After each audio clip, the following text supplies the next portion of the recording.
Friend, welcome to my YouTube channel. आज का video ये है मैकियावेली पुनर्जागरण का प्रतिनिधि।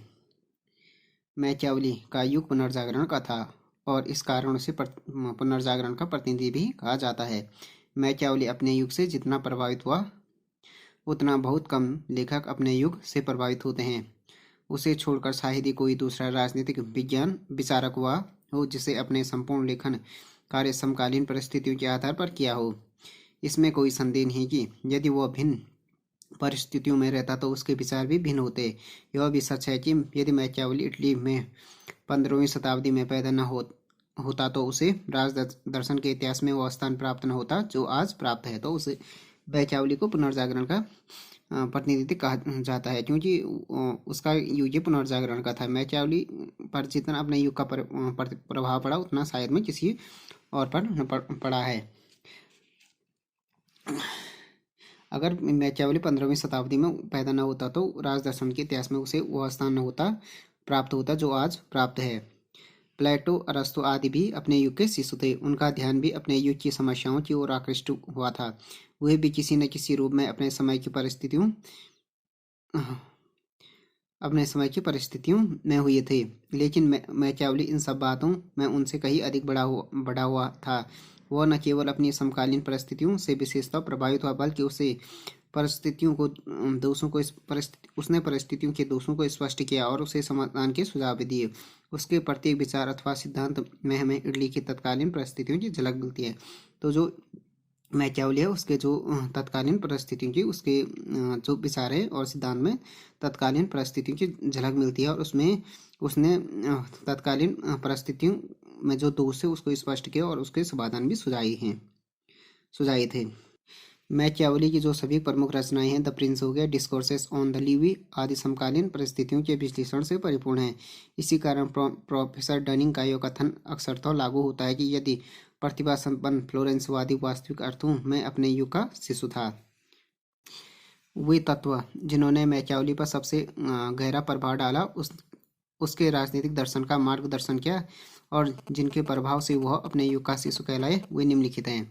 तो अपने युग का जो प्रतिनिधि कहलाने के इसलिए कहा जाता है उसके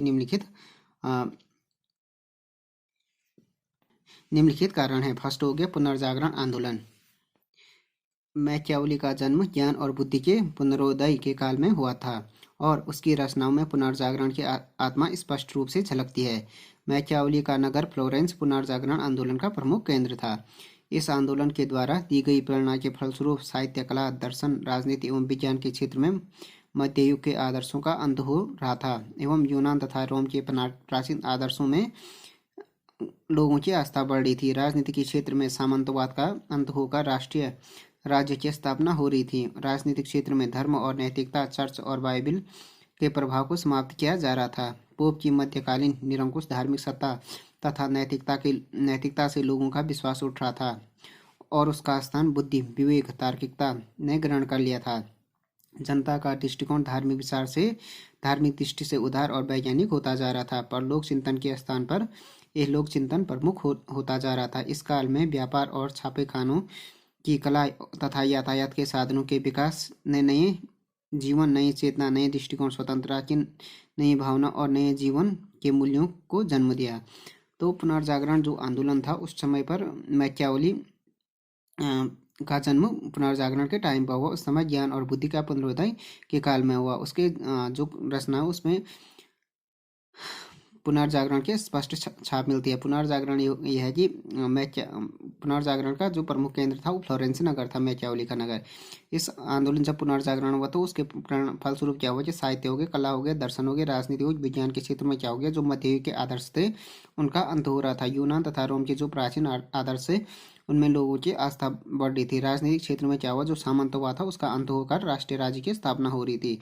राजनीति के क्षेत्र में धर्म और नैतिकता, चर्च और बाइबिल के प्रभाव को समाप्त किया जा रहा था। तो बाइबिल और जो चर्च, धर्म, नैतिकता, इनके प्रभाव को राजनीति में समाप्त किया जा रहा था। पोप की जो मध्यकालीन निरंकुश धार्मिक सत्ता और नैतिक से क्या हो गया था, लोगों का विश्वास उठ गया था। उसके स्थान पर बुद्धि, विवेक, तार्किकता ने ग्रहण कर लिया था उसका स्थान। तो जनता क्या होगी, धार्मिक दृष्टि से उदार होगी थी और जो उन पर वैज्ञानिक उनके दृष्टिकोण वैज्ञानिक हो रहा था। धीरे धीरे वो परलोक की चिंता के कारण चिंता की जगह क्या चिंतन की जगह यह लोग मतलब इस लोग की चिंतन कर रहे थे। तो इससे क्या हुआ कि पुनर्जागरण के नई चेतना, नई दृष्टिकोण, स्वतंत्रता की नई भावना और जीवन के नए मूल्यों का जन्म हुआ। इसी तरह पुनर्जागरण आंदोलन की मुख्य विशेषता यह थी कि वह मध्ययुग के प्रभाव से पूर्णतः मुक्ति के उद्देश्य से प्रेरित था। फ्लोरेंसवासी होने के कारण मैकियावेली पर भी इसका प्रभाव पड़ा और उसने उसमें प्रेरित होकर मध्ययुगीन धार्मिक और नैतिक मूल्यों से मुक्त होकर प्राचीन इतिहास के अपने अपने अध्ययन के आधार पर राजनीति के क्षेत्र में सर्वथा नवीन विचारों का प्रतिपादन किया। ऐसे विचार जो सिर्फ नए ही नहीं वरन चौंकाने वाले और नई दिशा दिखाने वाले भी थे। इस ओर संकेत करते हुए जोन्स कहता है कि उसकी कृतियों मतलब मैकियावेली की कृतियों में उसके युग की वास्तविक स्थिति के दर्शन होते हैं। व्यक्ति का महत्व, उसका सौंदर्य, बौद्धिक तर्कवाद और सांसारिक मर्यादा का निरूपण, उद्गमनात्मक पद्धति का अनुसरण, राष्ट्रीयता की भावना का नेतृत्व, पारलौकिक के स्थान पर लौकिक उद्देश्यों की उपलब्धि का औचित्य आदि इतने सारे तथ्य हैं जिसका समर्थन मैकियावेली ने अपने विचारों और कृतियों में किया है। ये सारे सिद्धांत पुनर्जागरण युग की देन है। अतः अपने युग का तो माना ही जाएगा। उसने राजनीतिक समस्याओं को सुलझाने के लिए जो सुझाव दिए उनमें पुनर्जागरण की स्पष्ट छाप देखी जा सकती है। उसके बाद हो गया राजनीतिक निरंकुश राजतंत्रों की स्थापना। पुनर्जागरण का काल भारी राजनीतिक परिवर्तनों का काल था। जब मैकियावेली का आविर्भाव हुआ तो परिषदीय आंदोलन क्या हो चुका था, समाप्त हो चुका था। शक्तिशाली शासकों ने सामंतों व उनकी प्रतिनिधिमूलक समस्याओं का दमन करके निरंकुश राजतंत्र स्थापित कर लिए थे।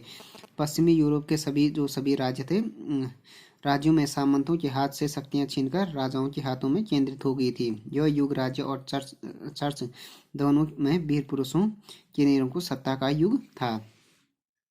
इंग्लैंड में हेनरी सप्तम, फ्रांस में लुई एकादश, चार्ल्स अष्टम व लुई द्वादश ने और स्पेन में फर्डिनैंड ने निरंकुश राजतंत्रों की स्थापना कर ली थी। ये राज्य सबल शासकों के नेतृत्व में दिन प्रतिदिन शक्तिशाली और समृद्धशाली होते जा रहे थे। वास्तव में यह युग सबल राजतंत्र का युग था। मैकियावेली की रचनाओं में इस आदर्श का पर्याप्त प्रमाण मिलता है। उसने इटली के लिए एक ऐसे शासन की कल्पना की जिसमें इटली की समस्त राजनीतिक शक्ति का केंद्रीकरण हो तथा जो इटली में एकता स्थापित कर सफल राजतंत्र की स्थापना कर सके। उसकी आकांक्षा थी कि इटली में भी ऐसे राजा प्रिंस का उदय हो जो संपूर्ण जनता को राष्ट्रीयता के एक सूत्र में बांध सके। तो उसका ये उद्देश्य था कि इटली में राजतंत्र की स्थापना करना और ऐसा राज्य हो कि जो संपूर्ण जो इटली है उसको एक राष्ट्रीयता के सूत्र में बांध सके। इटली का राजनीतिक विभाजन और उसकी दुर्दशा। इस समय तक पश्चिमी यूरोप के राज्य जैसे इंग्लैंड हो गए, फ्रांस और स्पेन में राष्ट्र के एकीकरण की प्रक्रिया पूर्ण हो चुकी थी। इन राष्ट्रों के निवासियों ने स्वयं में एकता की भावना अपना ली थी। वही इन शक्तिशाली राज्यों की तुलना में इटली 5 राज्यों में बटा हुआ था। जैसे नेपल्स हो गए, नेपल्स राज्य इटली क्या था उस टाइम पे 5 राज्यों में बटा था। नेपल्स राज्य, मिलान का राज्य, रोमन चर्च का क्षेत्र, वेनिस गणराज्य और फ्लोरेंस का गणराज्य। ये राज्य परस्पर क्या होते थे, संघर्षरत थे। पॉप उनके संघर्षों का लाभ उठाने का प्रयत्न करते थे। वे कभी फ्रांस कभी स्पेन को इटालियन राज्यों के आंतरिक मामलों में हस्तक्षेप करने के लिए प्रोत्साहित करते थे।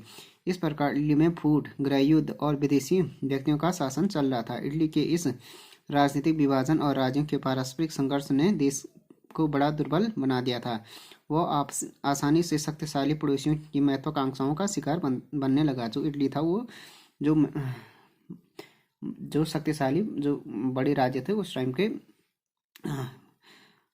उनका क्या हो गया, महत्वाकांक्षाओं का शिकार बनने लगा। फ्रांस और स्पेन की आंखें तो सदैव इन्हीं राज्यों पर लगी रहती थी कि कब मौका मिले और कब इन्हें डस लिया जाए। मैकियावेली एक सच्चा देशभक्त था। वह इस संबंध में उसे फ्रांस का प्रत्यक्ष अनुभव था। अतः वह फ्रांस की भांति एक राष्ट्रीय राजा की अध्यक्षता में इन राज्यों का एकीकरण करना चाहता था ताकि एक तरफ तो देश को अराजक व अशांत स्थिति पर काबू किया जा सके, दूसरी ओर विदेशी आक्रमण से देश की रक्षा की जा सके मतलब इस उद्देश्य से उसने प्रिंस की रचना की। के अंतिम अध्याय में इटली की दुर्दशा पर करते हुए मैजनी मैदानी घराने के गुइलियाओ से यो आशा प्रकट की है कि वह इटली का एकीकरण करे और मूसा की भांति उसे विदेशी बर्बरों और की दासता से मुक्त करे, किंतु उसकी यह इच्छा 350 वर्ष बाद 19वीं सदी के अंतिम वर्षों में काबूल और गोरबाल्डी ने पूरी की। मैकियावेली की सभी रचनाएं इटली की फूट, गृह युद्ध और विदेशी शासकों के हस्तक्षेप की परिस्थिति तथा इटली के एकीकरण की इच्छा से ओतप्रोत है। इटली समाज की दुर्दशा पर मैकियावेली के समय इटालियन समाज जो था की दशा बड़ी शोचनीय थी। तत्कालीन इटालियन वासियों में नीतिपरायणता, ईमानदारी और देशभक्ति का अभाव था। भ्रष्टाचार, दलबंदी और स्वार्थपरता से डस रखा था। यद्यपि बौद्धिक प्रतिभा से परिपूर्ण व्यक्तियों की कमी नहीं थी, किंतु नैतिक दृष्टि से उसका पतन हो चुका था। स्वयं पोप तक का चरित्र अपवित्रता की सीमा लागने लग गया था। साधारण नागरिक पैसा लेकर अनुचित काम करने के लिए तैयार हो जाते थे। इस तरह मैकियावेली के सामने मानव का दानवता और दुष्टता का साकार रूप ग्रहण किए हुए थे। इस सामाजिक दुर्दशा का उसके मानस पर गंभीर प्रभाव पड़ा। देश के एकीकरण के लिए वह शक्ति का पुजारी बना और उसने राष्ट्रीय सेना की स्थापना को आवश्यक बताया। उसने गणतंत्रीय शासन प्रणाली की सिफारिश न करते हुए इटालियन वासियों के लिए एक निरंकुश राजा की आवश्यकता महसूस की। उसने व्यावहारिक राजनीति को स्थान देते हुए यह मत व्यक्त किया कि राजा का एकमात्र उद्देश्य देश को सबल बनाना है, उसे संगठित करना है। अपने इस महान और पवित्र उद्देश्य की प्राप्ति के लिए राजा उचित अनुचित सभी प्रकार के साधन अपना सकता है। धर्म और विलासिता। 14वीं सदी में पोप के विश्व साम्राज्य का स्वप्न नष्ट हो चुका था। पोप के विलासमय जीवन एवं कुकर्मों ने लोगों के हृदय में धर्म के प्रति विश्वास एवं श्रद्धा समाप्त कर दी थी। पोप अलेक्जेंडर षष्ठ का उदाहरण देते हुए मैकियावेली ने लिखा है कि उसने जीवन भर धोखा देने के अतिरिक्त कोई कार्य नहीं किया। उस स्थिति में सेवानोराला ने लिखा है कि उसने जीवन भर धोखा देने के अतिरिक्त कोई कार्य नहीं किया। उसी स्थिति में सेवानोराल जैसे संत ने चर्च के सुधार की मांग की तथा नैतिक बल से आध्यात्मिक पथ प्रदर्शन का प्रयत्न किया। उसकी शिक्षाओं का लोगों पर भी प्रभाव पड़ा, किंतु जब फ्रांसिस ने फ्लोरेंस पर अधिकार किया तो पोप को प्रसन्न करने के लिए सेवानोराला को बंदी बना लिया और उसे जीवित जला दिया गया। राजाओं ने नैतिक आदर्शों को तिलांजलि दे दी। साधारण नागरिक भी नैतिकता के नियमों के अनुसार आचरण नहीं करते थे। मैकियावेली पर अपने युग की परिस्थितियों का प्रभाव पड़ा और तत्कालीन परिस्थितियों के अनुसार ही उसने नरेश की सलाह दी कि राज्य का अस्तित्व को बनाए रखने के लिए आचार धर्म के सिद्धांतों की चिंता नहीं की जानी चाहिए। लोक पर कल्याण के लिए इन सिद्धांतों की अवहेलना करने के लिए तत्पर रहना चाहिए। धर्म और नैतिकता विरोधी मैकियावेली ही यह विचार अपने युग के नितांत अनुरूप थी, क्योंकि यूरोप राष्ट्रीय राज्य धर्म और नैतिकता से उदासीन होकर अपने स्वार्थों को सिद्ध कर रहा था। तो ये हो गया वीडियो, हो गया मैकियावेली पुनर्जागरण का प्रतिनिधित्व, उसके बारे में हो गया वीडियो। उसके मतलब प्रतिनिधित्व पुनर्जागरण का प्रतिनिधि क्यों कहते हैं या युग का शिशु, उसके लिए पुनर्जागरण आंदोलन हो गया। उसके जो निम्नलिखित कारण है पुनर्जागरण आंदोलन हो गया। शक्तिशाली निरंकुश राजतंत्र की स्थापना, उसके बारे में हो गया video. Thanks for watching this video. If you like this video please subscribe my channel and like share and comment on this video.